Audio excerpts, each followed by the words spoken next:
It's official. Rey Fenix is gone from AEW and looks to be headed to WWE imminently. This according to multiple reports that have basically confirmed the matter. And now in this video, we're going to answer the key questions. Why did Rey Fenix leave AEW? When could we see him in WWE?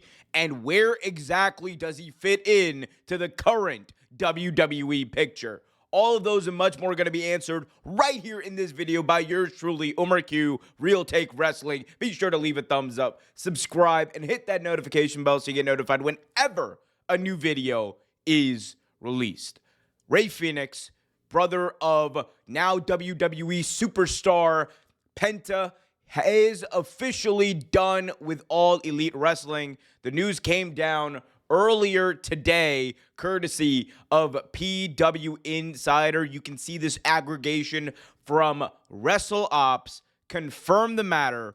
Rey Fenix is now a free agent after being removed from the AEW roster. This is not a surprise to anyone. This is not going to be a big shock to the people who've been paying attention. However, if you haven't, then let me briefly break it down for you, because Rey Fenix was one of AEW's top luchadors, one of their top high flyers, one of their top prospects back in 2019 when they originally began All Elite Wrestling. Himself and his brother Penta had made a lot of a big name for themselves over the past decade or so, both in Mexico and on the North American scene in the US and Canada.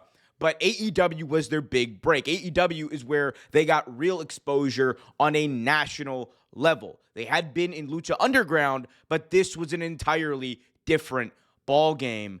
They were one of the first AEW World Tag Team Champions and had one of the greatest tag team matches by anyone's estimation in the history of professional wrestling at All Out 2021. However, ever since then, it has been a slow and steady decline for them on TV, a decline for them in characters, a decline for them in health, as Rey Fenix especially has dealt with a plethora of injuries, and a decline for them as far as their television time.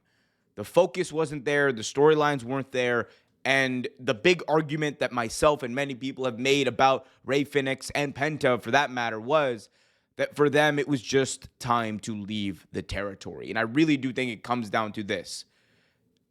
At the end of the day, they understood that there was a ceiling with what they were doing in AEW. And you're fine to an extent with that ceiling if you're being used correctly. But if you are Penta and Rey Fenix and you have not been prominently featured as you once were, or as you believe you should be, or as many people believe you should be, at a certain point, you are going to look elsewhere. Your eyes are going to wander, and they wander to WWE. Last summer, we heard reports that Penta and Rey Fenix were basically headed to WWE, that Penta was basically negotiating a contract, talking to people in WWE, even though his deal wasn't up until October. Rey Fenix's contract wasn't up until later in the fall, but because of injury time that AEW was able to add to it, it ended up being the case that Rey Fenix was tied down until later this summer. That is no longer the case, as Rey Fenix seems to be gone from the company. Whether it's a release or whatever, we don't know. But we do know that that was a point of friction between AEW and the Lucha Bros. Because as soon as Penta was a free agent, Rey Fenix's contract was extended, and it felt like AEW was trying to stop him from going to WWE. And as far as that strategy went, it hurt AEW in a PR perspective. Fans were not happy with that. They saw it as a scummy move in the vein of WWE. AEW, for their fact, said, or at least the idea from AEW's point of view, is that they believe that they are in their right to honor contracts through expiration. And that is what their line seemingly was in this entire ordeal. Whether or not it was that combined with a little bit of pettiness, given the situation and the way the Lucha Bros were basically actively looking to go to WWE, is TBD. But the fact remains that there was that friction, and it looked like regardless of how long he was going to be there in AEW, the situation for Rey Fenix was untenable. Now, this gets us to the other part of this, the big question. How did he come into WWE? When should we expect him in WWE?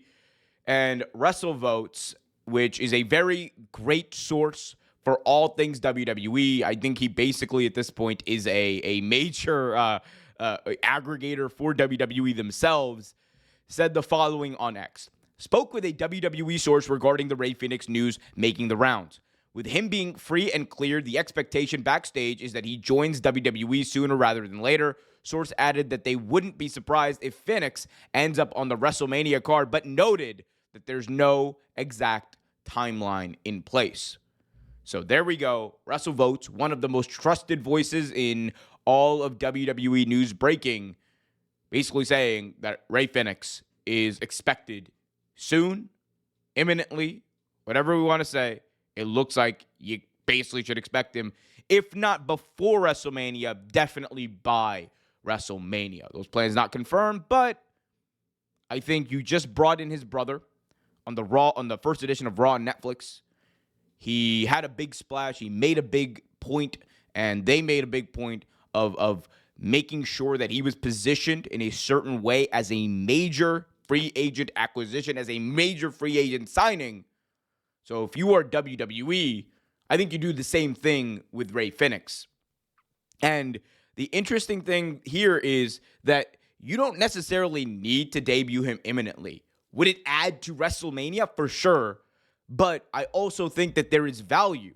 Given how big this WrestleMania card actually is, you're seeing the first ever big-time run of a heel John Cena. You are seeing Roman Reigns versus Seth Rollins versus CM Punk, seemingly the direction they are going for that match at WrestleMania. You're seeing a big women's triple threat. You're seeing so many major matches featuring major superstars and major moments.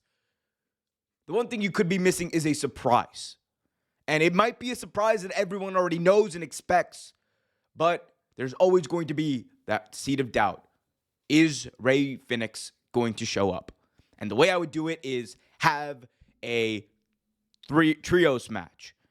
Rey Mysterio, Penta, Rey Fenix on one side versus 3 other challengers. You can make it The New Day and Chad Gable, who Gable is going on this quest to understand Lucha apparently on Raw, which I kind of like that as a weird little subplot. Regardless, I think that could be a marquee match and have Rey Fenix be the surprise mystery opponent in this match. Have him be the surprise tag team partner.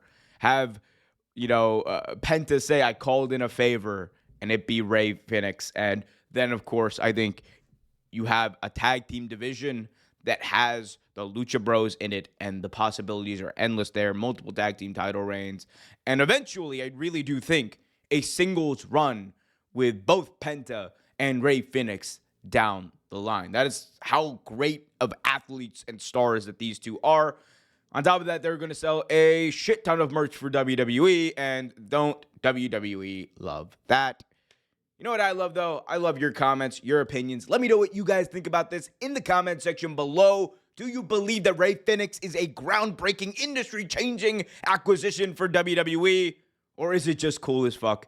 Let me hear from you in the comment section below. Also, be sure to leave a thumbs up, subscribe, and hit that notification bell so you get notified whenever a new video is released. We'll see you next time.